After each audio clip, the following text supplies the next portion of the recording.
Hi, everybody at MileHiCon. This is Amy Armstrong, and I am reading a short story for you called The Love Bug, which I originally read at Music to My Fears. So I hope you enjoy it. Love Bug.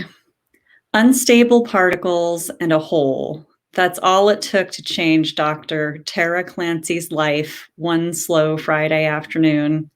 Nobody was supposed to be in the lab. July 3rd, half day, go home, go out, go to the Catskills.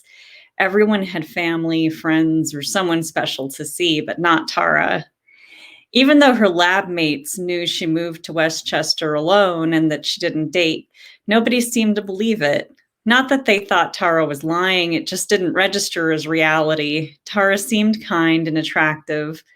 The white, gray, and stainless steel palette of the laboratory lent an eerie glow to her porcelain skin and gray eyes.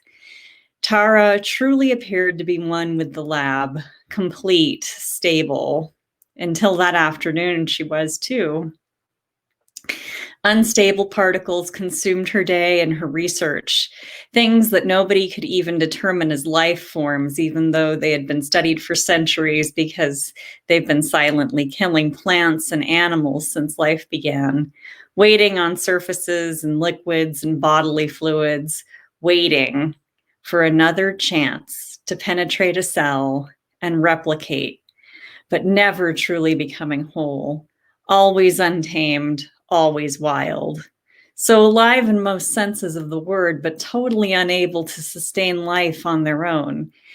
These things could take life, though. It rarely happened fast, but it usually happened. People talked about them in the news and in health clinics. Gardeners traded stories about them, but they couldn't be detected with the human eye. Most couldn't even be seen under a microscope.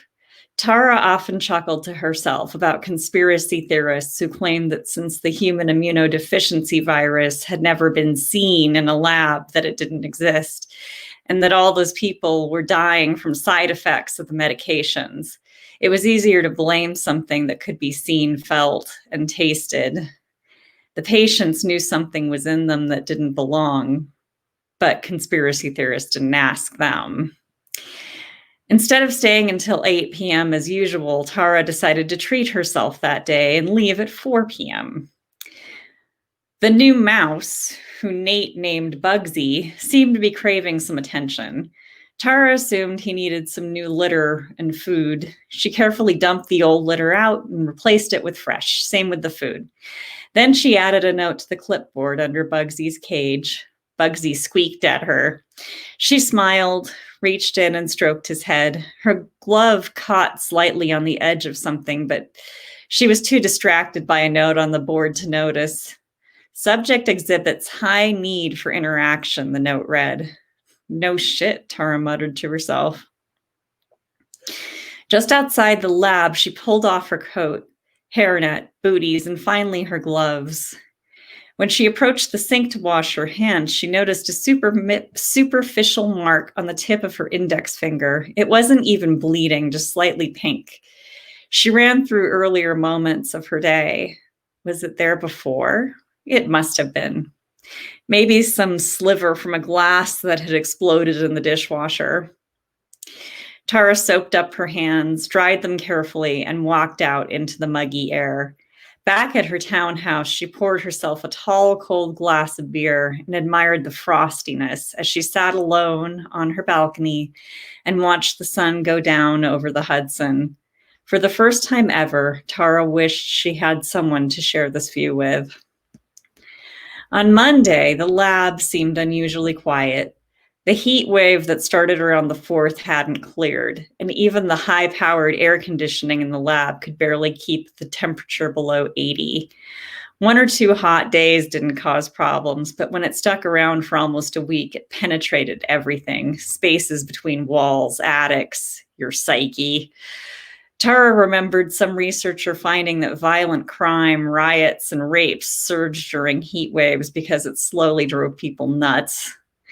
Tara didn't mind it so much that day, though. She wanted to take off all her clothes and jump in the river for a swim, maybe take Nate with her.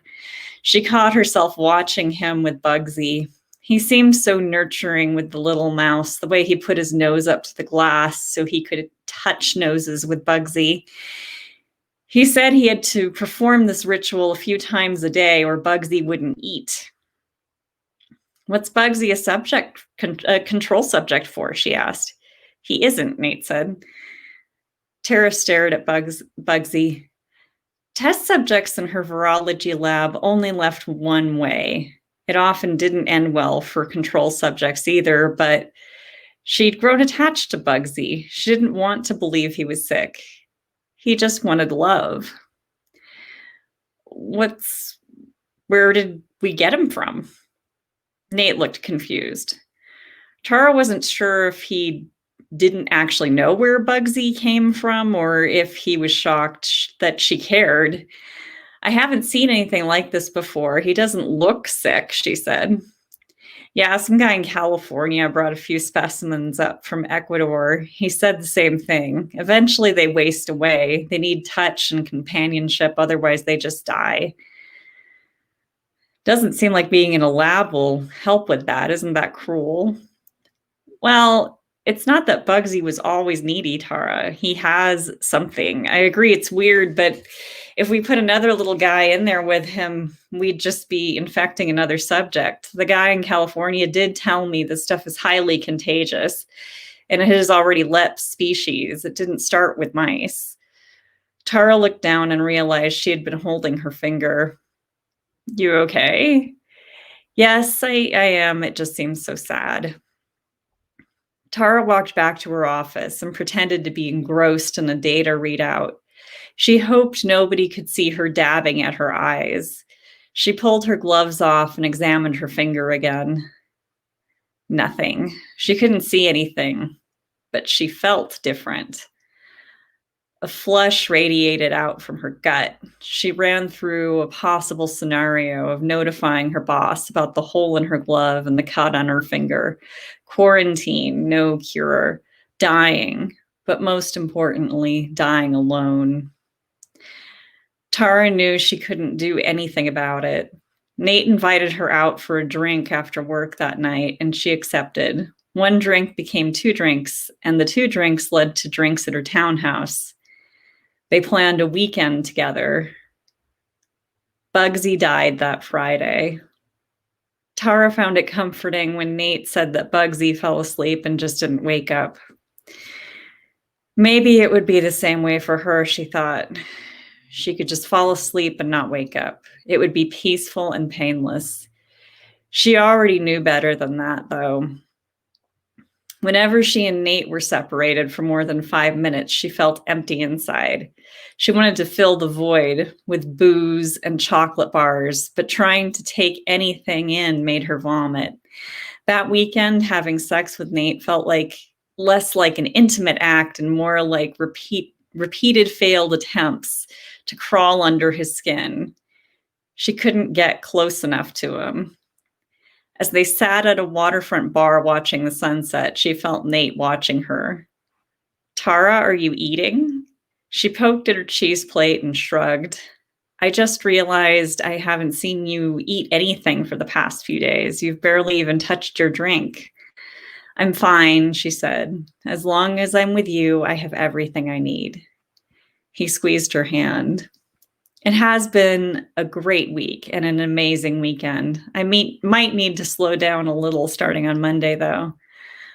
What? Why?